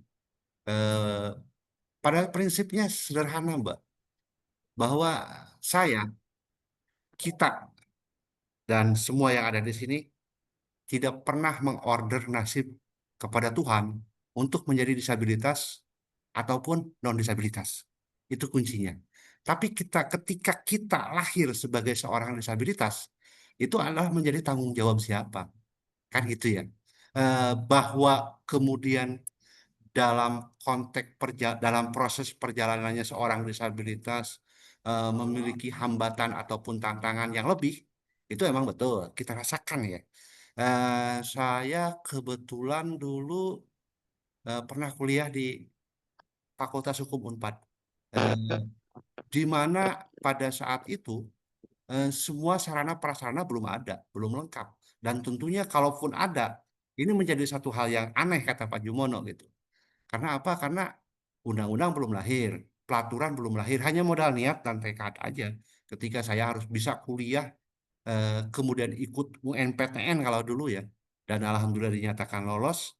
Kemudian setelah lolos itu bukan selesai sebuah persoalan, tapi masuk persoalan baru.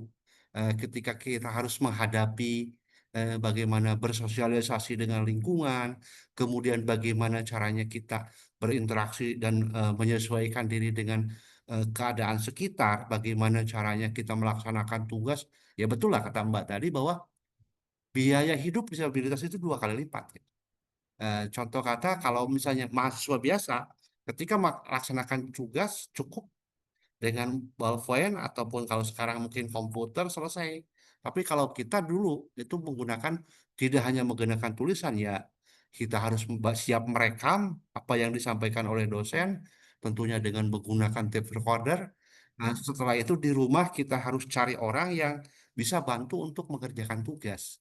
Nah, ini kondisi-kondisi seperti ini kan sebagian besar masyarakat tidak awam, dianggapnya dia lolos ke sebuah universitas negeri itu merupakan sebuah keajaiban. Padahal bukan keajaiban, tapi itu sebuah proses yang sangat-sangat panjang yang dilakukan oleh teman-teman disabilitas itu sendiri. Sehingga pada akhirnya dia bisa melaksanakan tugas itu ya, itu adalah sebuah proses dan emang cukup jungkir balik gitu dalam proses karya.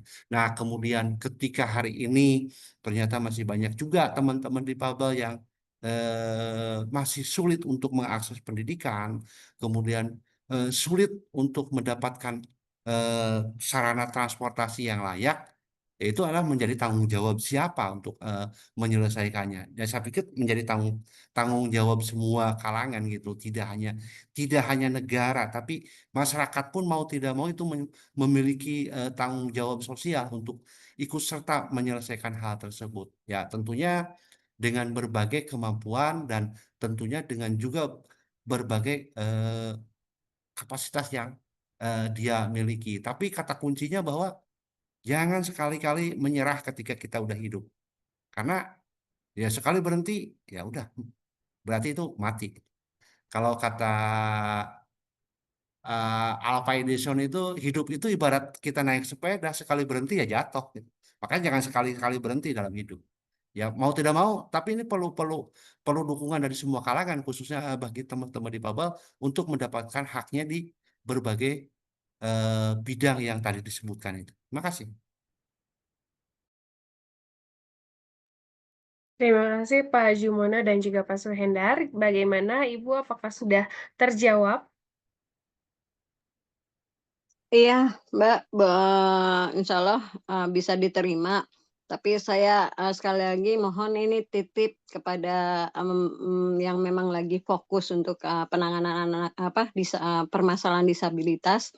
Tolong ini segera dipublikasikan, kita dampingi mereka, kita bersamai mereka. Terus kemudian kita memang ayolah kita buka mereka-mereka yang memang supaya bersama-sama kita bantu karena kasihan juga ketika mereka harus sendiri menghadapinya. Gitu aja sih. Makasih. Amin. Semoga memang di tahun bukan di tahun ya, di hari-hari berikutnya eh, kesamaan atau kesetaraan antara masyarakat umum dan juga penyandang disabilitas bisa benar-benar setara gitu tanpa harus ada yang dibeda-bedakan dalam berbagai aspek, baik aspek pendidikan ataupun kesehatan dan sebagainya ya Ibu dan juga teman-teman sekalian. Terima kasih Ibu. Kita bisa lanjut ke pertanyaan selanjutnya. Di sini ada pertanyaan dari Ibu Neti dari Kota Bandung. Assalamualaikum, izin mohon penjelasan menurut Pak Jumono dan Pak Suhendar, bagaimana hak yang terkait dengan aksesibilitas kesempatan kerja di Kota Bandung, dan bagaimana upaya yang telah dilakukan teman-teman agar seluruh masyarakat paham tentang hak dan kesetaraan menjadi hak asasi bagi teman-teman disabilitas. Harapan kita semoga semakin banyak yang paham tentang isi dari regulasi yang ada, diikuti implementasinya, tidak sekedar teori saja. Amin.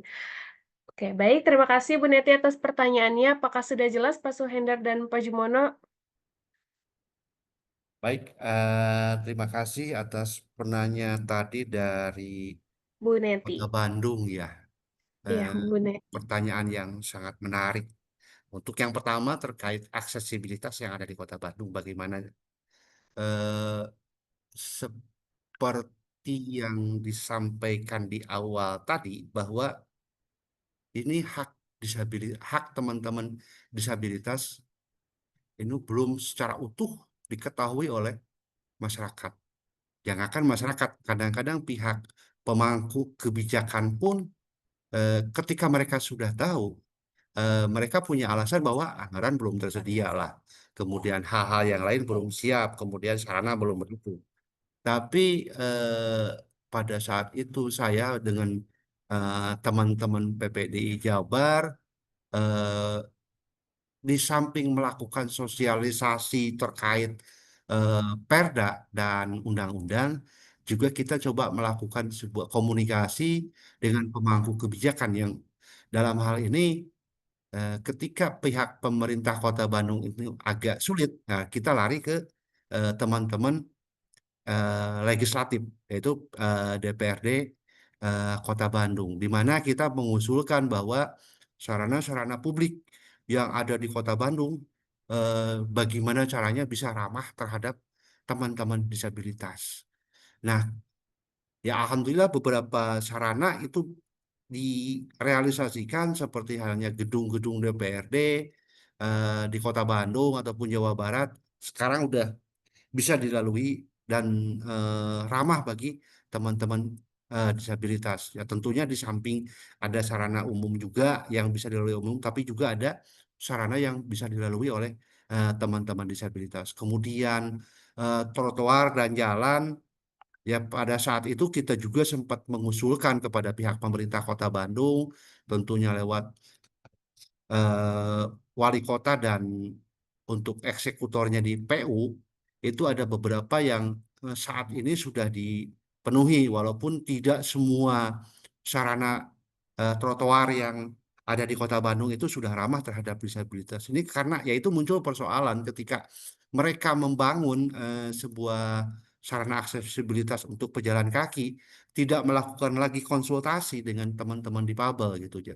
Yang jelas mereka ada usulan, kemudian mereka tampung, di tahun depannya kita direalisasikan dalam bentuk penyediaan sarana aksesibilitas untuk pejalan kaki di trotoar atau istilahnya gliding block, tapi tidak dikonsultasikan dengan teman-teman difabel. Ya akhirnya kadang-kadang tidak bisa dimanfaatkan secara maksimal ketika ada gliding block, kemudian jalan aksesibilitas untuk pejalan kaki, kemudian tiba-tiba di tengahnya itu ada pohon, kemudian ada tiang listrik, ataupun ada hal-hal yang lain yang justru malah jadi satu persoalan baru ketika ada sebuah niat baik. Nah, hasilnya belum tentu baik apabila prosesnya tidak dilaksanakan tidak dilakukan komunikasi dengan efektif dengan teman-teman, terutama pengguna itu sendiri. Gitu. Seperti itu, Mbak. Kemudian yang pertanyaan yang lainnya tadi disampaikan juga terkait sosialisasi. Ya, ini sosialisasi Undang-Undang Nomor 8 tahun 2016 ini menjadi tanggung jawab bersama, tidak hanya tugas teman-teman disabilitas. Justru kita mah istilahnya hanya melakukan inisiasi aja untuk membantu pihak pemangku kebijakan kepada masyarakat supaya mereka paham. Yang utama itu yang sebenarnya yang tugas utama yang harus melakukan sosialisasi itu ada pihak eksekutif dan legislatif yang ada di daerahnya masing-masing. Seperti itu, Mbak.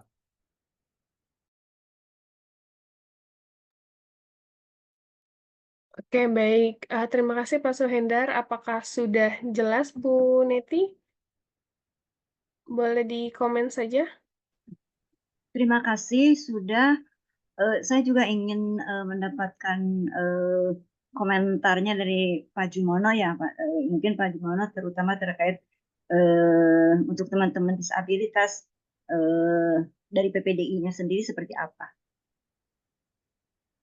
Oke, terima kasih sebelumnya Ibu Neti, tapi mohon maaf sekali tadi Pak Jumono baru mengabari ada tamu, jadi ada urusan mendadak, jadinya tidak bisa sampai selesai untuk mengikuti webinar ini. Mungkin bisa diwakili oleh Pak Suhendar saja ya Bu ya, selaku Ya, mungkin mangga. Komisi Biro dari PPDI-nya.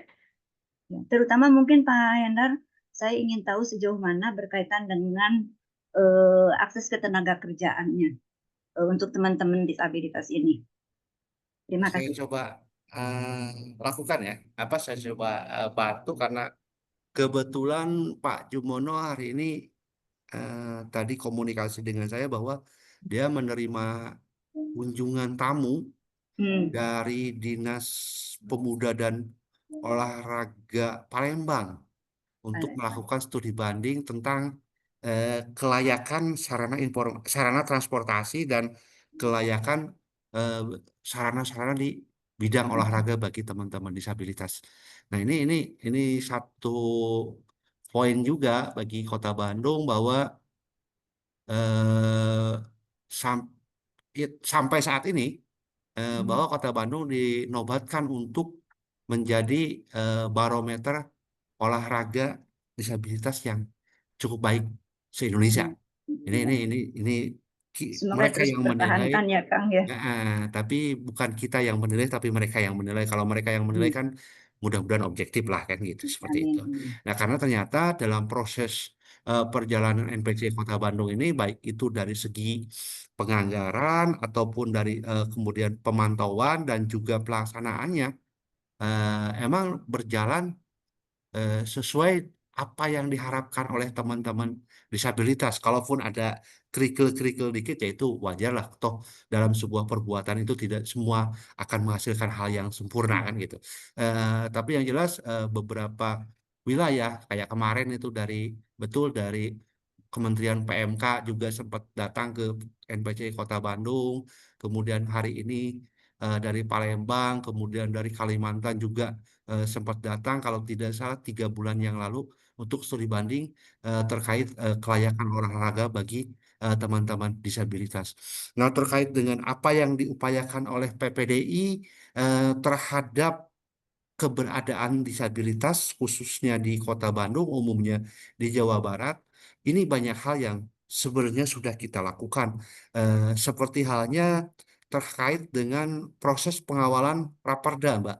Rapat rencana eh, peraturan daerah perlindungan disabilitas yang mana regulasinya merupakan turunan dari Undang-Undang Nomor 8 Tahun 2016. Karena kan dalam konteks otonomi daerah, eh, terkadang undang-undang saja tidak cukup untuk merealisasikan kebijakan di bawah. Harus ada peraturan pemerintah, kemudian di bawahnya harus ada perda. Ketika perda ini udah ada, ya belum tentu juga bisa dilaksanakan kalau misalnya tanpa ada peraturan gubernur. Nah, ini perjalanan kita memang masih panjang sebagai teman-teman di PPDI untuk terus mengawal bagaimana caranya perlindungan terhadap teman-teman disabilitas itu benar-benar bisa dilaksanakan, benar-benar bisa dirasakan oleh teman-teman disabilitas itu sendiri. Ya, mohon doanya aja dari teman-teman supaya kita tetap konsisten untuk memperjuangkan hak-hak disabilitas khususnya di Jawa Barat, umumnya maaf khususnya di Kota Bandung, umumnya di wilayah Jawa Barat. Karena apa? Karena ya saya pikir kita udah terlanjur hidup, ya jangan sekali-kali berhenti. Kan gitu. Ya, matur nuhun. Baik, terima kasih Pak Suhendar. Apakah sudah terjawab, Bu Neti? Sudah cukup, terima kasih Teh. Hanya sebetulnya saya ingin berapa persen sih gitu. Tadinya ingin tahu juga berapa persen sih yang sudah terakomodir dalam kesempatan kerja untuk teman-teman disabilitas ini. Gitu. Ya, itu sebetulnya yang ingin lebih tahu lebih jauh. Gitu. Tapi mungkin yang jawaban tadi juga sudah cukup. Terima kasih.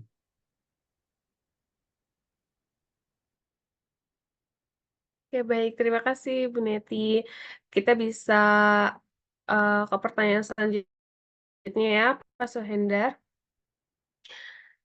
Pertanyaan selanjutnya dari Sedikit ya, saya Pak Suhendar. tambahkan juga ya terkait pertanyaan dari Ibu Neti tadi, bahwa emang undang-undang dan perda terdahulu itu sudah menjamin memberikan kuota khusus bagi teman-teman disabilitas.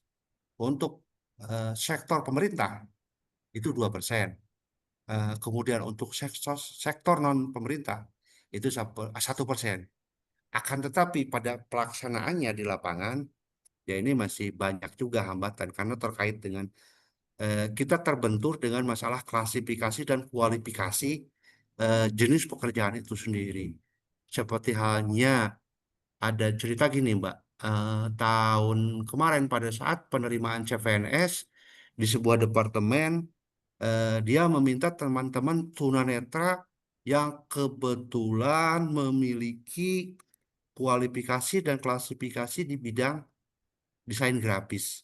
Ini kan sangat tidak mungkin gitu loh. Ketika dia meminta jenis pekerjaan desain grafis terhadap tunanetra, saya pikir itu sama artinya ya punten ya, ini anekdot aja, sama aja dengan Ya, ya. hal yang Ya, mustahil harus dilaksanakan gitu. Bagaimanapun ya ini agak sulit untuk bisa kita penuhi.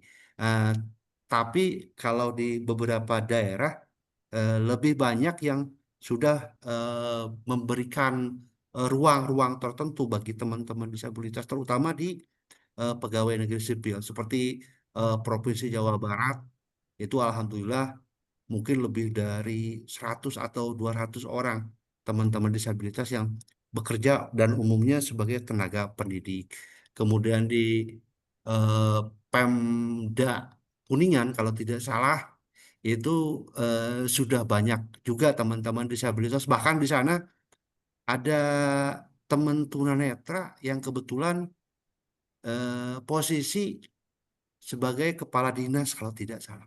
Sebagai kepala dinas di Kabupaten Kuningan. Ini satu prestasi ya. Di sisi lain juga di samping satu prestasi, tapi ini satu mandat yang tidak sedikit ringan gitu loh untuk bagaimana caranya membuktikan bahwa teman-teman disabilitas itu sebenarnya bisa untuk melakukan pekerjaan eh, asal ditempatkan sesuai dengan kapasitas dan kemampuannya.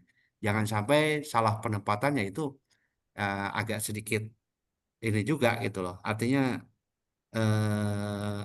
beresiko juga buat teman-teman disabilitas. Nah, nantinya kalau salah mendapatkan posisi tempatkan, pada akhirnya dipandang bahwa ternyata dia tidak mampu. Padahal bukan tidak mampu, tempat yang salah. Kan seperti itu.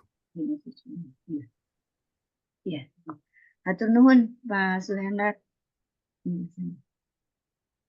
Baik, terima kasih Pak Suhendar dan Bu Neti atas pertanyaannya. Kita bisa lanjut ya Pak ke pertanyaan selanjutnya. Ini pertanyaan di kolom komentar, yaitu Pak Kustaman dari Sentra Mulia Jaya. Assalamualaikum. Pertanyaannya adalah Undang-Undang Nomor 8 Tahun 2016, khususnya mengenai perusahaan yang mempunyai kuota hak penyandang disabilitas. Untuk implementasinya, sampai sekarang belum ada perusahaan yang mendapatkan sanksi untuk memberikan efek jerah. Jadi belum ada sanksinya, Pak. Kan banyak perusahaan juga tadi sebagian besar yang memang tidak mengizinkan atau memperkerjakan penyandang disabilitas. Dan di sini efek jerahnya dari pemerintah khususnya ya, eee, apakah ada Pak terkait hal ini? Oke, bicara tentang sanksi, kalaupun ini masih banyak pihak perusahaan yang ternyata belum menerima ataupun belum bisa mempekerjakan teman-teman disabilitas, ya tentunya gini Mbak, jadi bahwa peristiwa itu merupakan sebuah delik aduan kan gitu ya, kalau menurut saya ya, bahwa ini delik aduan, ini akan terjadi sebuah sanksi apabila ada yang mengadukan. Tapi kalau misalnya tidak ada pengaduan, ya ini dianggap tidak bermasalah. Kan seperti itu. Nah, bagaimana cara proses mengadukannya? Bahwa di lingkungan Kementerian Sosial kita, itu sudah ada lembaga yang mana merupakan representasi dari dan implementasi dari Undang-Undang Nomor 8 Tahun 2016. Yang mana ini merupakan lembaga Komisi Nasional Disabilitas berada di Jakarta. Salah satu tugas, fungsi, dan perannya adalah memberikan perlindungan, advokasi, dan hal lain sebenarnya. Ada 3 tugas mereka. Nah, sebaiknya kalau misalnya ada hal-hal yang terjadi seperti yang disampaikan tadi dari Bapak di Mulia Jaya, kita coba melakukan komunikasi dengan lembaga terkait supaya mendapatkan advokasi untuk bagaimana caranya hak-hak teman-teman disabilitas bisa direalisasikan di situ atau bisa dibantu, bisa dipantau dan akhirnya bisa dilaksanakan sehingga tidak ada lagi istilah kuota itu tidak ada. Padahal ini udah ada lembaga. Lembaga ini salah satu tugasnya adalah mengadvokasi dan memberikan perlindungan terhadap teman-teman disabilitas itu sendiri. Untuk lebih lanjutnya, mangga aja Mbak atau Bapak tadi bisa dikomunikasikan dengan Komisi Nasional Disabilitas yang salah satu tugasnya adalah advokasi dan memberikan perlindungan terhadap pekerjaan. Seperti itu. Baik, terima kasih Pak Suhendar. Apakah dari Pak Kustaman sendiri sudah terjawab? Boleh on mic atau mungkin kolom komentar.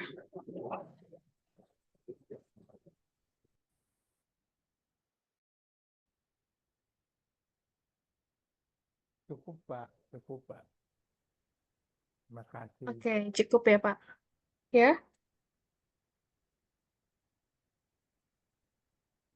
Oke, karena cukup, mungkin dari Bapak Ibu peserta webinar pada hari ini, apakah masih ada yang ingin didiskusikan kepada Pak Suhendar?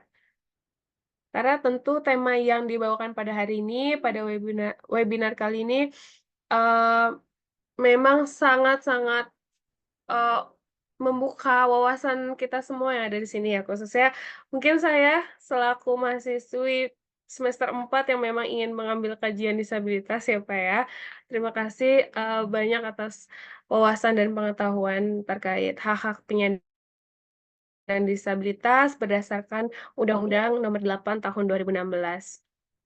Mungkin, bagaimana Bapak Ibu sekalian yang ada di Zoom hari ini? Apakah masih ada yang ingin ditanyakan kepada Pak Suhendar atau didiskusikan bersama?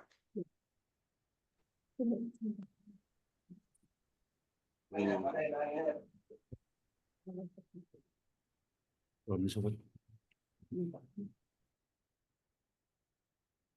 Mau aja dulu. Oke, mungkin dirasa cukup ya Bapak Ibu. Oke, terima kasih Mbak Resa. Oke, terima kasih kepada Bapak Ibu peserta webinar hari ini di seri 157 terkait hak penyandang disabilitas berdasarkan Undang-Undang Nomor 8 Tahun 2016 dengan narasumber yaitu Pak Jumono dan juga Pak Suhendar.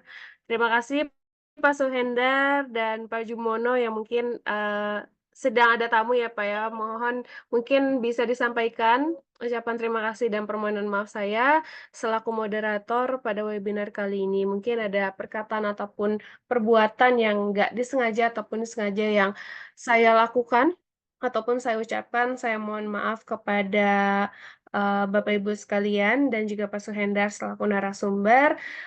Harapannya semoga materi ini bisa membuka wawasan kepada kita semua dan aware kita terhadap teman-teman penyandang disabilitas, tentunya di bagian hak penyandang disabilitas.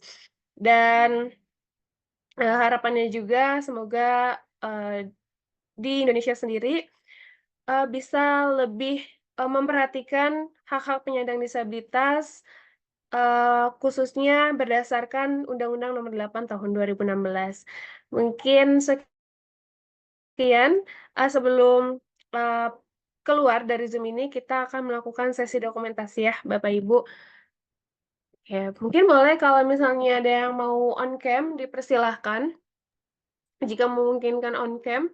Lumayan buat SKP.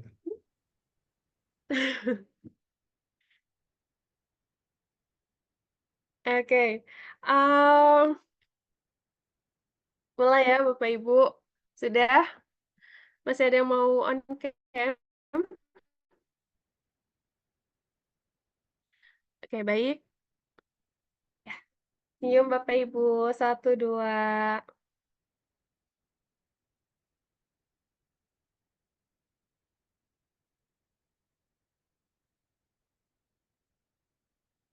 Oke, karena ini ada 6 slide ya Bapak Ibu, mohon terus senyum sampai selesai.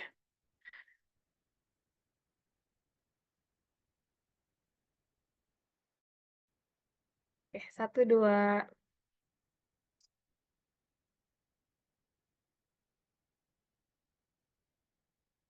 Oke. Lagi, slide selanjutnya. Mohon maaf Bapak Ibu.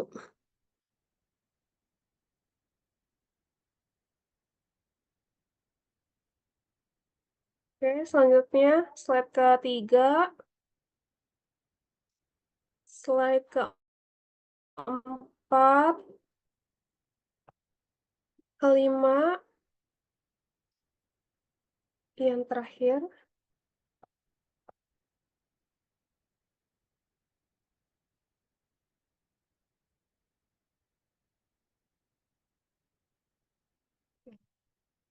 Sebentar Bapak Ibu.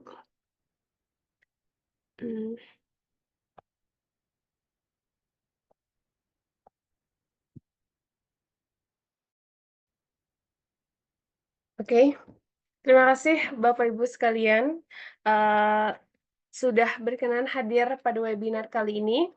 Dan terima kasih kepada Pak Suhendar yang telah memberikan materinya yang sangat-sangat bagus sekali pada webinar kali ini. Semoga kita bisa bertemu di lain kesempatan, Bapak Ibu sekalian dan Pak Suhendar. Terima kasih. Selamat melanjutkan aktivitas kembali. Saya tutup. Wabillahi taufiq wal hidayah. Wassalamualaikum warahmatullahi wabarakatuh. Waalaikumsalam. Terima kasih Teresa, terima kasih semua. Sama-sama. Boleh diisi Makasih. absennya ya, Bapak-Ibu? Izin Sama-sama live ya. Bapak Ibu. Iya, silakan. Makasih Ibu, makasih.